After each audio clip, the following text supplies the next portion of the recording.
Wel, croeso chi unwaith eto. Da ni'n parhau o'r fod aros yn y cartrefi ac felly dyma fi'n yn ôl yn y Gell y bore yma. Tybed, ydych chi wedi cael trafferth cael gafel ar rhywbeth yn y siopau yn ddiweddar? Pan ddoth y sôn y bydden ni'n gorfod aros yn cartrefi, mi ath na rai pobl i dipyn o banic a dyma nhw'n mynd allan a stocio i fyny'n dod. Dyma nhw yn mynd allan i brynu mwyn gwneud yn siŵr fod ganddyn nhw ddigon o bethau i bara am fisoedd yn eu cartrefi. Ac felly mi ath nifer o bethau yn bryn, o basta a reis i bapur tu bach hyd yn oed. Oedd pobl eisiau gwneud yn siŵr bod y cypyrdde yn llawn gartre. Wel, mi sonies i wrthos diwetha am ymweld a ffrag wedi'r chwyldro melfed. Mellach ymlaen yn yr un flwyddyn, bydd ar ein nghyfeillion i oddi yno ddod draw ato ni i gael gwyliau. Gweinidog oedd Pafel a'i wraig Fiera, ac oedden nhw wedi wynebu pwysau difrifol dan lywodraeth y comunyddion.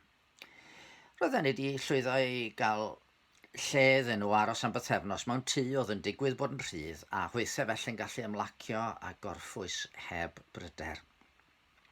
Wedi iddyn nhw gyrraedd, dyma Fiera yn gofyn i Gwenan os byddai'n mynd â hi nôl chydig o fwyd, dim lot, jyst rhyw dorth o fara, llaeth a rhyw chydig o bethau. Bydden nhw ddim yn hir. Wel, oedd Pafel a fi'n aros yn y tŷ a awr yn ddiweddarach oedden ni'n dechrau meddwl ble ar y ddaear maen nhw wedi mynd. Be sydd wedi digwydd iddyn nhw. Pan ddaren nhw'n y pendraw ddod nôl, mi gawson ni wybod. Oedd nhw wedi mynd i'r archfarchnad leol.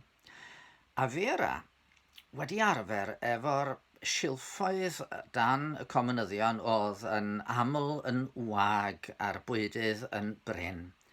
Ac oedd hi wedi rhyfeddu at be oedd ar gael yn yr archfarchnad fan yma.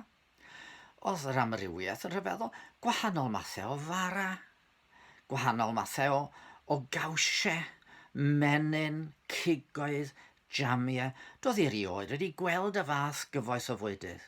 Oedd yr rhewgelloedd yn llawn o wahanol brydau, y silffoedd yn llawn o fwydydd, a'r ffrwythau a'r llysiau'n edrych yn lan ac yn ffres. Oedd hi wedi chyfareddu. A mi ddysgon ni, pan oedd Fiera yn mynd i siopa, oedd hi angen gweld pob dim. A doedd hi ddim yn mynd i fod yn brin o unrhyw beth tra oedd hi yma. Pan mae brinder yn dod, da ni weithiau yn gallu meddwl, tybed, os rhywbeth fel tybed ydy Duw wedi'n anghofio ni? Ydy cariad Duw yn gallu'n cyrraedd ni yn ein lle ni? Ydy Duw yn bryn o fendithion i'w rhannu i ni? Pan mae Paul yn sôn am gariad Duw, mae ganddo fo ymadrodd hyfryd. Mae'n ysgrifennu at Gristnogion Ephesus ac yn ceisio i sicrhau nhw bod yn gweddio dros nhw. A dyma be mae'n weddio. Mae'n gweddio bydden nhw'n dod i amgyffred beth yw hyd a lled ac uchder a dyfnder cariad Crist. A gwybod am y cariad hwnnw ei fod uwchlaw gwybodaeth. Tydi silffoedd Duw byth yn bryn o'i gariad. Gewch chi beth eich siomi pan ddech chi'n ymddiried yn ddo. Mae'n wir am yn cariad ni hyd yn oed yn dydy.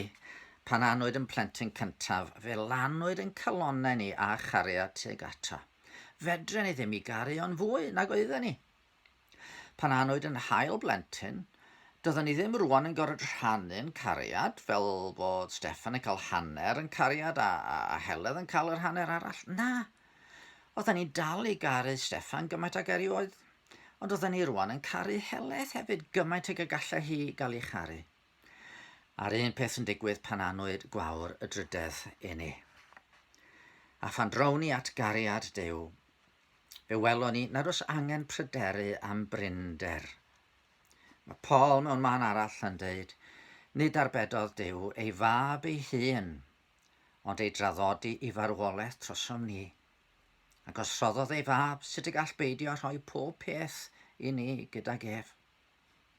Mi oedd Iago Trichrug yn rhyfeddu at hwn ac yn dweud, ple gwelir cariad fel ei ryfedd gariad ef. Ple bu cyffelu bydd o'r ioed, rhyfeddod nef yn ef. Fe'n carodd cyn ein bod a'i briod fab ar oes yn ôl amodau hen y llw i farw ar y groes. Mae hynny'n golygu, os ydy Dew'n cadw rhywbeth oddi wrthon ni, rhywbeth da ni'n tybied bod ni wir ei angen, mae'n gwneud hynny yn lles ni. Os ydy'n rhyddid ni rwan yn cael ei gadw oddi wrthon ni, tybed ydy hyn am i fod am i ni gymryd amser i wrando ar ei lais yn galw arno ni.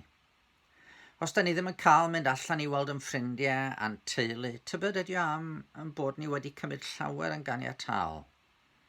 A'i fod am i ni gofio am meidrol ydyn ni, mae dros dro ydyn ni yma, a rhaid i ni feddwl am bethau tragwyddol. Oherwydd hanfod cariad ydy perthynas. Perthynas lle mae cariad yn cael llifo o'r naill i'r llall, a dyna mae Duw yn dyheu am gael ei weld yno ni, i gariad o'n llifo i lenwi'n calonau ni, a'n una'n ymateb mewn cariad iddo fo. Mae gariad Duw hyd, lled, uchder a dyfnder, na allwn ni mwy am gyffredin iawn. Wrth groesio Gaergybi i ddilyn yn y fferi, dwi bob amser yn edrych i lawr i'r môr. Dwi'n edrych i'r dyfnder, ond dwi ddim yn gweld y gwaelod.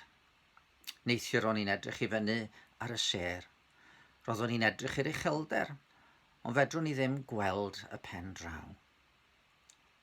Felly, rydw i wedi edrych i ddyfnder cariad Duw. Dwi wedi edrych i uchder ei gariad a'i drygaredd yn Iesu Grist, ond weles i mor gwaelod na'r pen draw. Ydych chi'n ei weddio? Dyma gariad fel y moroedd, tosturiaethau fel y llu, twysog bywyd pur yn marw. Marw i brynu'n bywyd ni. Pwy all beidio a chofio amdano? Pwy all beidio a threithi glod? Dyma gariad nad an angof trafo nefoedd wen yn bod. Diolch arglwydd, dy fod ti'n yn caru ni. Helpa ni roi'n llaw yn dy law di, ymddiried yno ti. Derbyn dy fendithion y ddiolchgar, a phan yda ni'n bryn, gad i ni bwyso yn fwy llwyr ar dy drygaredd di. Amen. Wel, gobeithio cewch chi ddwrnod da heddiw, ac os ydych chi eisiau, dowch yn ôl fory am y gynnau rhywbeth arall i rannu efo chi. Dan eich bendith.